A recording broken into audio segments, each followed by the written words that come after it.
ये कहानी बुधिया की है, जो बहुत गरीब था।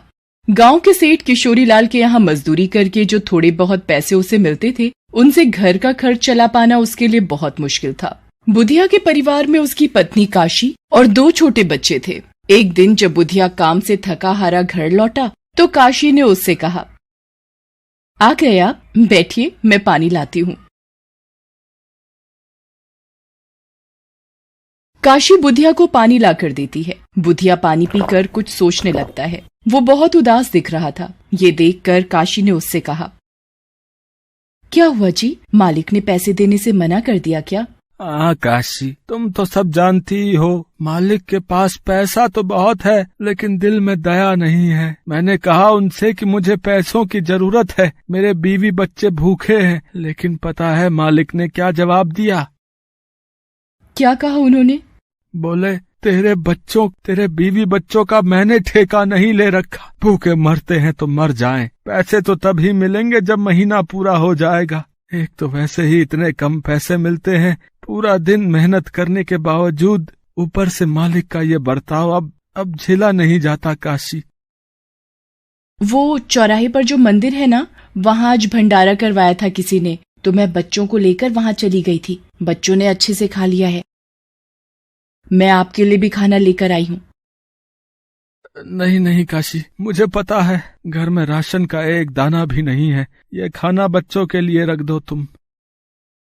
आपने कल से कुछ नहीं खाया है, इतनी मेहनत करते हो, कुछ खाओगे नहीं तो कैसे संभालोगे सब कुछ?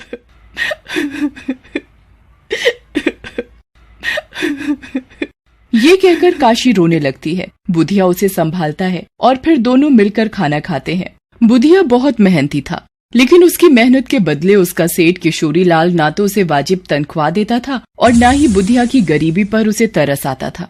बुधिया कई दिनों तक भूखा रहकर काम करता था। इसी वजह से एक दिन वो काम करते हुए बेहोश हो गया। ये देखकर किशोरी लाल भड़क गया और बोला, अरे देखो तो जरा, क्या हो गया इस कामचोर को? अरे बिरजू, जरा नबज तो देख इस मनहूस की, मेरे आंगन में मर गया तो आफत हो जाएगी। बिरजू बुधिया की नब्ज देखता है और फिर किशोरी लाल से कहता है, मालिक, नब्ज तो चल रही है इसकी, लगता है बेहोश हो गया है। अच्छा, कहीं नाटक तो नहीं कर रहा? जरा पानी उड़ेलो इसके मुंह पे। बिरजू बुधिया के चेहरे पर पानी के छींटे मारता है। बुधिया को होश आ जाता है, लेकिन उसे बहुत कमजोरी महसूस हो रही थी। बड़ी मुश्किल से वो उठा और किशोरी लाल से बोला, मालिक, माफ कर दीजिए मालिक, पता ही नहीं चला कब आंखों के सामने अंधेरा छा गया। हाँ, काम के समय तेरी आंखें क्यों खुली रहेंगी? सुन ध्यान से, आज कई खेतों का अनाज घर पहुंच रहा है, उसे गोदाम में रख दे और रात में उसकी रखवाली भी करनी है तुझे, समझा? लेकिन मालिक, मेरे बच्चे, मेरी बीबी। हाँ, तो एक दिन घर नहीं जाएगा तो क्या सांसें रुक जाएंगी उनकी? साफ साफ सुन ले, एक दाना भी कम हुआ ना मेरे अनाज से तो तेरी खैर नहीं। ये कहकर किशोरी लाल वहाँ से चला जाता है। बुधिया ने किसी तरह धीरे धीरे अनाज की सारी बोरियां गोदाम में उठाकर रख दी। तभी अचानक तेज बारिश होने लगी। बारिश को बढ़ता देख बुधिया को अनाज के गीला होने की चिंता हुई। उसने मन में सोचा, भगवान, ये बारिश भी आज ही होनी थी। अगर गोदाम में पानी चला गया तो क्या होगा? मुझे कुछ सोचना होगा। बारिश थमने का नाम नहीं ले रही थी। धीरे धीरे गोदाम के आसपास बारिश का पानी जमा होने लगा। जब बुधिया को कुछ नहीं सूझा तो उसने कई खाली बोरियां उठाई और उन्हें गोदाम के गेट पर लगा दिया और उन बोरियों को रोके रखने के लिए खुद उनके आगे लेट गया। वो रात भर पानी में पड़ा रहा, लेकिन फिर भी गोदाम में थोड़ा बहुत पानी चला ही गया। अगले दिन किशोरी लाल ने जब गोदाम खोला तो अनाज की 1-2 बोरियां पानी से गीली थी। ये देखकर किशोरी लाल गुस्से से लाल हो गया। उसने बुधिया से कहा, अरे मुझे तुझ पर भरोसा करना ही नहीं चाहिए था। एक नंबर का आलसी है तू। क्या कर रहा था रात भर? मेरा अनाज गीला कैसे हो गया? मालिक, वो मैंने बहुत कोशिश की पर बारिश बहुत तेज थी मालिक। मुझे सब पता है कितनी तेज बारिश थी। इससे तेज तो तेरा दिमाग चलता है, लेकिन हाथ पैर नहीं चलते तेरे। मेरे सामने से चला जा, वरना तेरा वो हाल करूंगा कि। बुधिया उदास होकर वहाँ से चला जाता है। उसी दिन शाम को तेज बारिश फिर से शुरू हो गई। इस बार बारिश कई दिनों तक होती रही। तेज बारिश की वजह से पूरे गांव में बाढ़ आ गई। किशोरीलाल खड़ूस होने के साथ साथ एक नंबर का लालची भी था।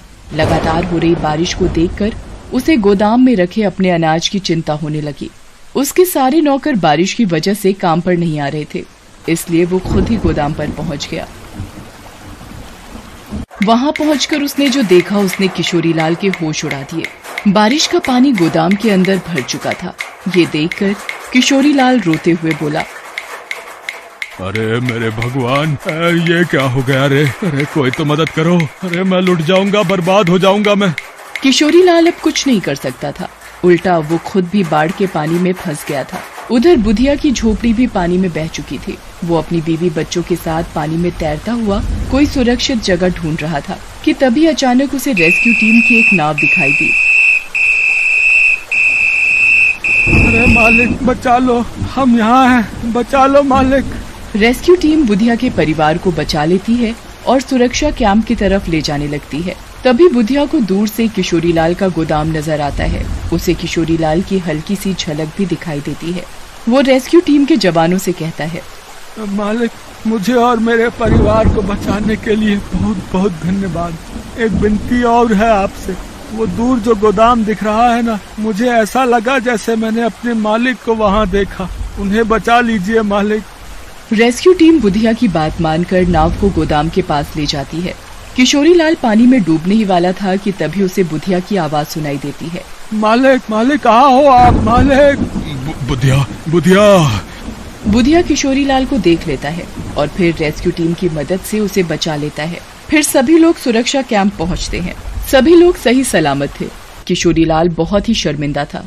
उसने हाथ जोड़कर बुधिया से कहा, मुझे माफ कर दे बुधिया, मैंने तुझे क्या कुछ नहीं सुनाया। तेरे साथ बहुत गलत किया मैंने रे, लेकिन फिर भी तूने मेरी जान बचाई। किशोरीलाल रोने लगता है। नहीं मालिक, ऐसा मत बोलिए, सब कुछ करने वाला भगवान ही है। सच तो ये है कि अगर आप काम न देते तो मैं और मेरा परिवार बहुत पहले ही भूख से मर जाता।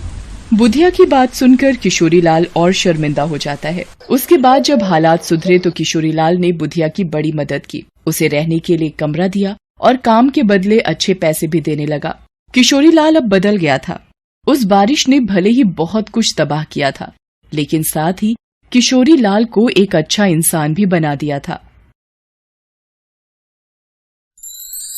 Thanks for watching.